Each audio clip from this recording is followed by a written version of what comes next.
I will expose and wipe clean the platform that they're trying to stand on right now. And Trump will have to be inaugurated. They will have to say it, even though they don't want to. The time will come when they will have to say, Trump is the 46th president of the United States, and he will sit in that office for 4 more years. I have never changed that plan. I have never given an exact date to anyone when something would happen, because I have my own time.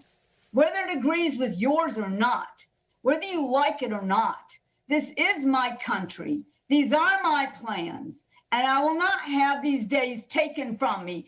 Can you not stand and not turn to the left and give yourself as a partner to the evil that wants to take this land? Well, I say no.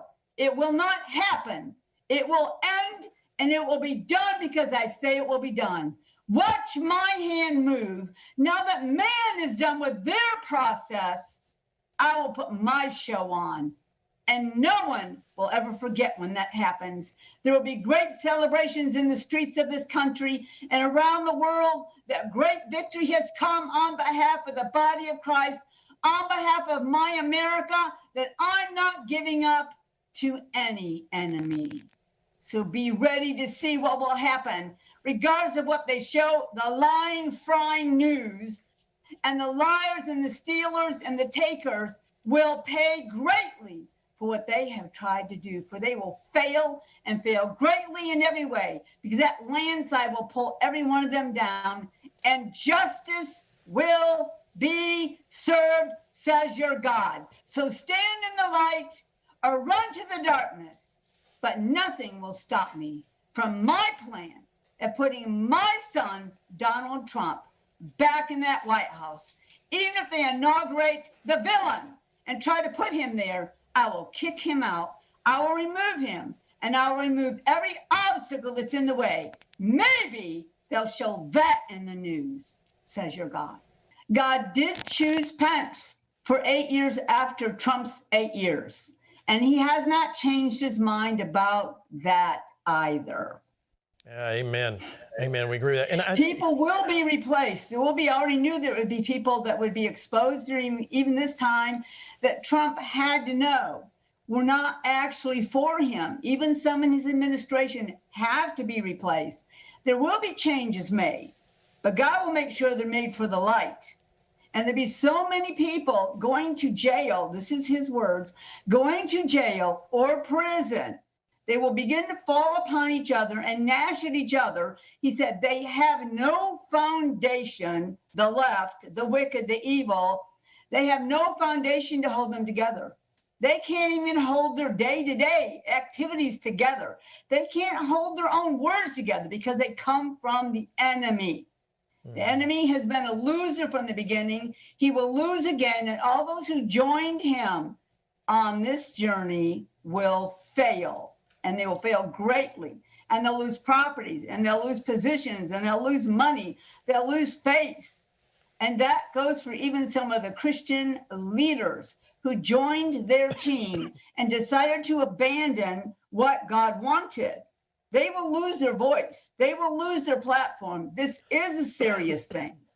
Hi, this is Ted. Today I'm going to talk briefly about Kat Kerr. Somebody I didn't really take seriously for a long time, simply because I could not ever understand why anybody would ever take her seriously. Nevertheless, she is being taken very seriously, and she's on a panel of prophets for Kenneth Copeland's group here, and she seems to say quite a bit the same thing all these prophets are saying. They believe they're in one accord because God is giving them this special revelation. But in reality, this is nothing but groupthink, which the prophets of Baal did in the days of King, what's his name? Whatever. Jezebel's husband. All right, so here's the story. She's going to rant and rave about President Trump still being the president. He is the 46th president in heaven.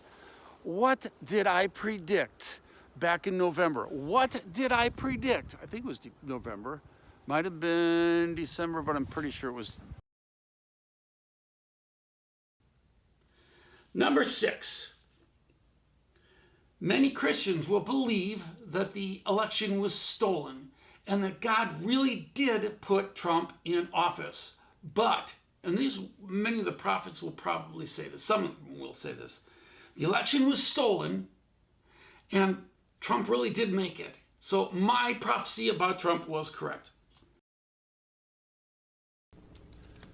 Whatever story they use has to be able to save their ministries, has to save their beliefs that they were really hearing from God. It has to protect them from facing the truth, that they were wrong, that they are false prophets. They can't deal with that. They put too much into it. So they need a story. What will that story be? I only have a few possibilities. Number 1, the Christian community did not have enough faith. They did not claim enough. They fell away too quickly. And like in the movie Elf, where Santa just needs the Christmas spirit to get his sleigh going and flying, God needs that faith to get President Trump going and flying.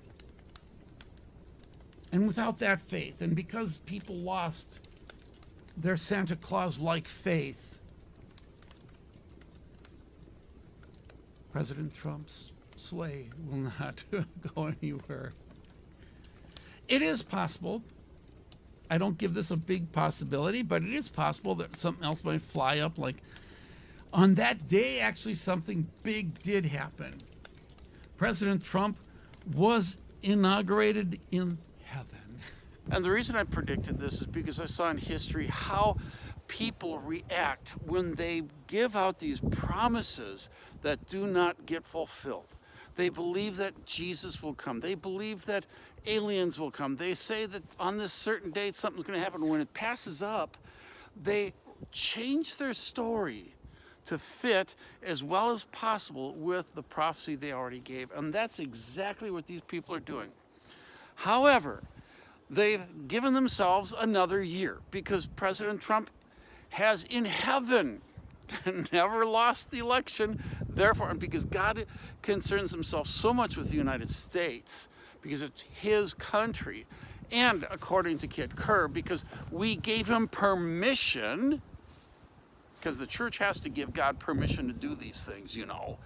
And because the church gave him permission to step in, he's going to, because he's so upset and he hates the Democrats. Oh, he hates the liberals.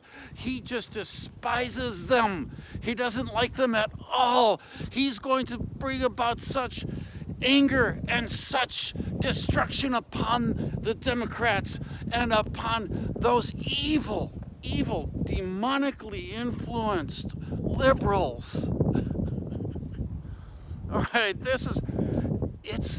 if she, ordinarily I wouldn't be bothered by any of this. Like, oh, there just goes another wacko.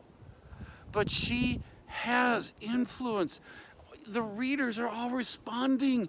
Their comments are constantly coming. Oh, yes, we agree with you. She's building hatred, absolutely hatred towards liberals, and absolute hatred towards people that God loves, towards people that Jesus died for. And so I'm not just going against Kat Kerr on this one. I am also going against the entire prophetic movement who are saying that the president that we have now is not the president. That in heaven God hates him because he has usurped it. The scripture is used back when David was about ready to give his kingdom over to his son. Another took control and tried to take control.